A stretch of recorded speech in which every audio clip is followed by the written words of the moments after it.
right there.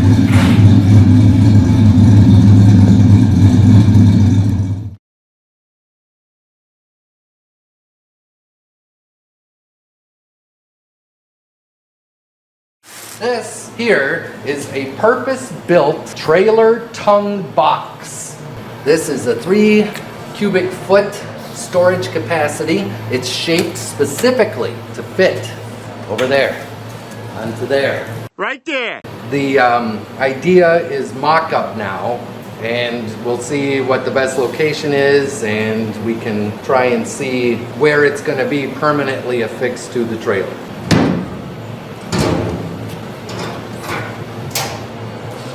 And it even has a little foot shot to have it set that way.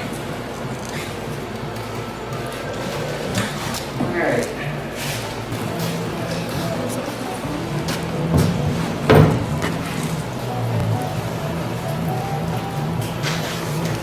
So this here is the Super Winch LP 8500.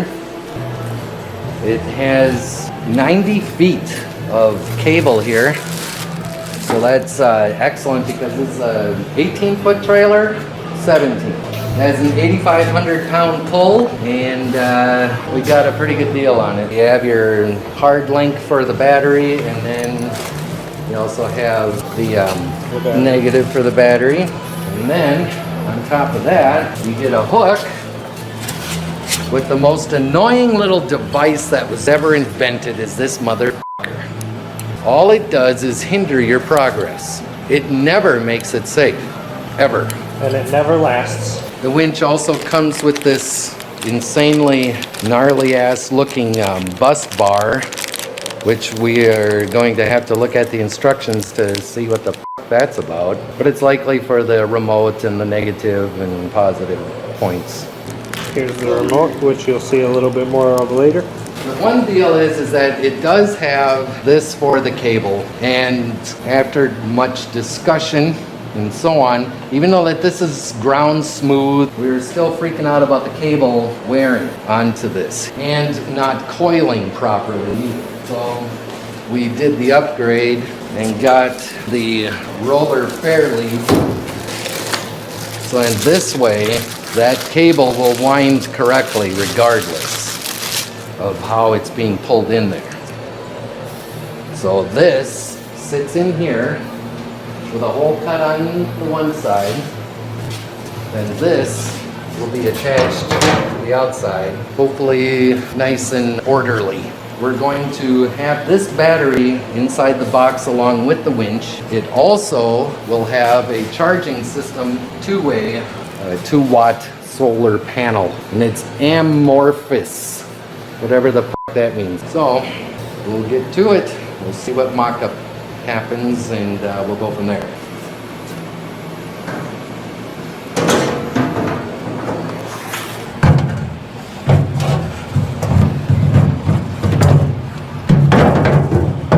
But this likely would be the better configuration, huh?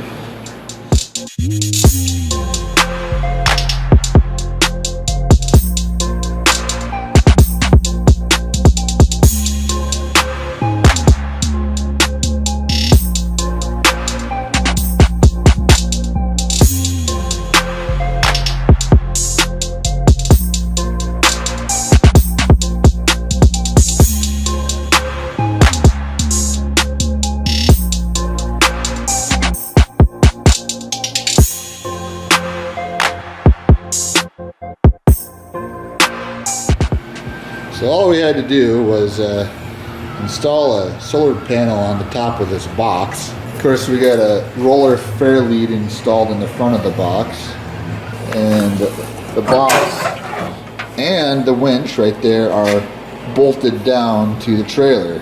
Just a couple simple steps, you know, just wiring this all together, but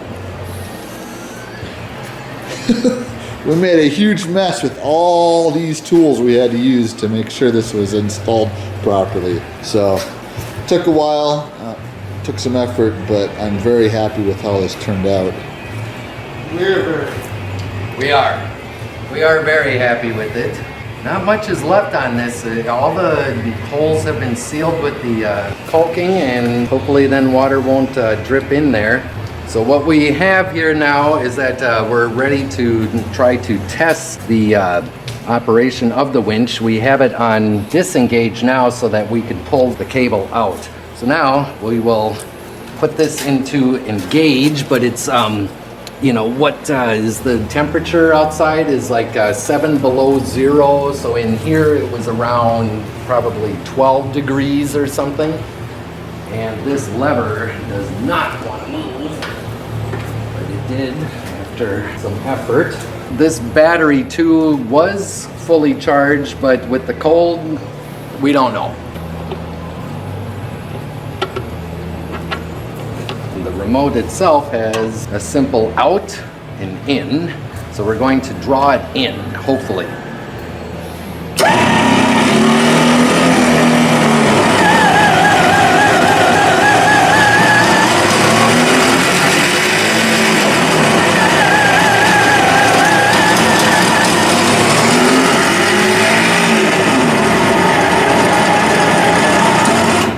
The test passed, and that's awesome. This fucker is going to work really good. But the idea is to have the jumper cables. They're going to be 30 foot. They're a number 1 gauge cable, and it has this gnarly ass looking connector that'll connect to it.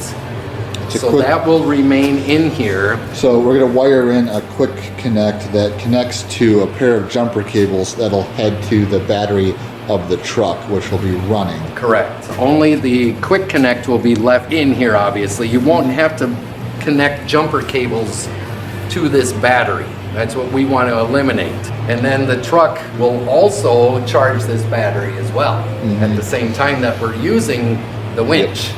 And so then we have a dual method of charging this battery. Yeah, and then to maintain this battery slash charge it up when it's, you know, at like 75% or something like that, we have the solar panel on top, which is permanently wired in, so it's constantly being charged.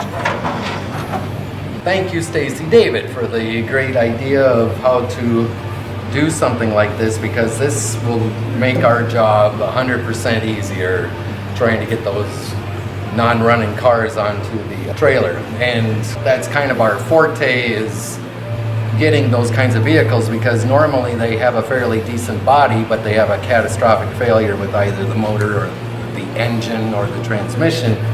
And getting those onto the trailer has been a pain in the ass.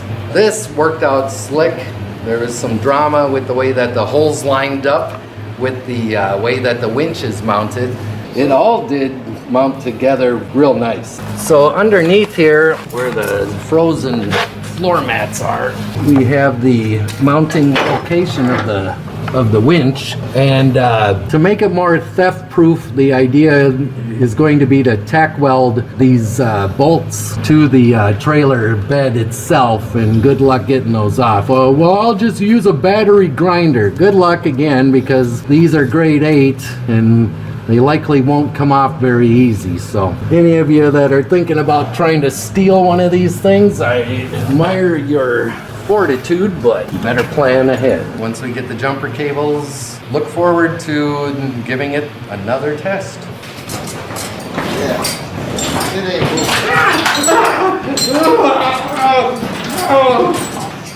I loved it better when you made that noise last night.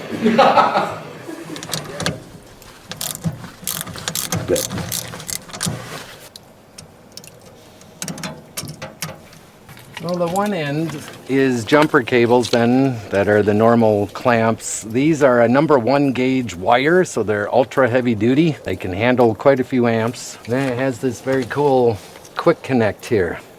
So the idea is to mount these leads onto this battery down here and leave that inside the box along with the quick connector.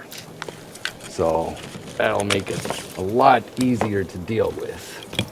And we'll put the other ground here, I guess, onto this one. And we'll go from there. All right, so we have the quick connector hooked up to the battery for the winch. So then that way we'll be able to jump it from the truck and operate it on the truck's electrical system rather than just this battery.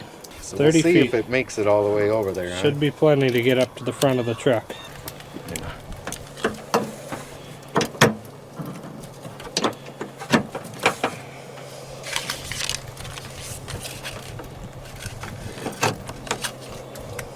Hope this is gonna work.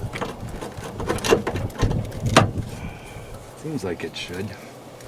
You want to pull tight on that till it tightens up a bit? Yes, because that thing doesn't want to roll very good on there.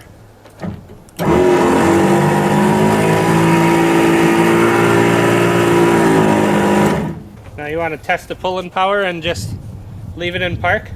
Well, no. Yeah. All right. That just tightened.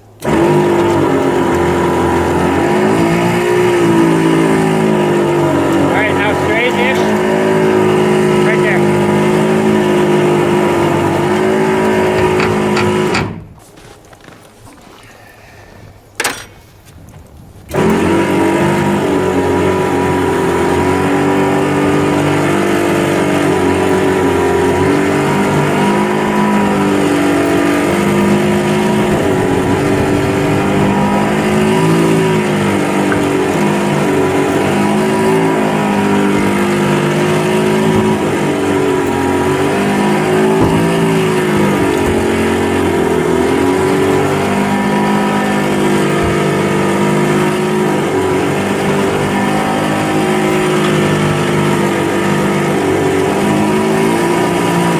You gotta turn that to the left yet.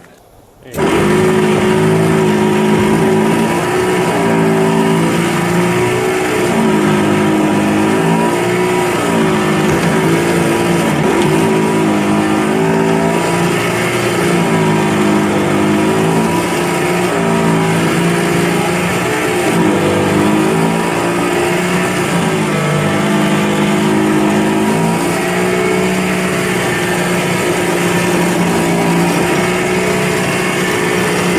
Wow. That is nice. It pulls beautiful.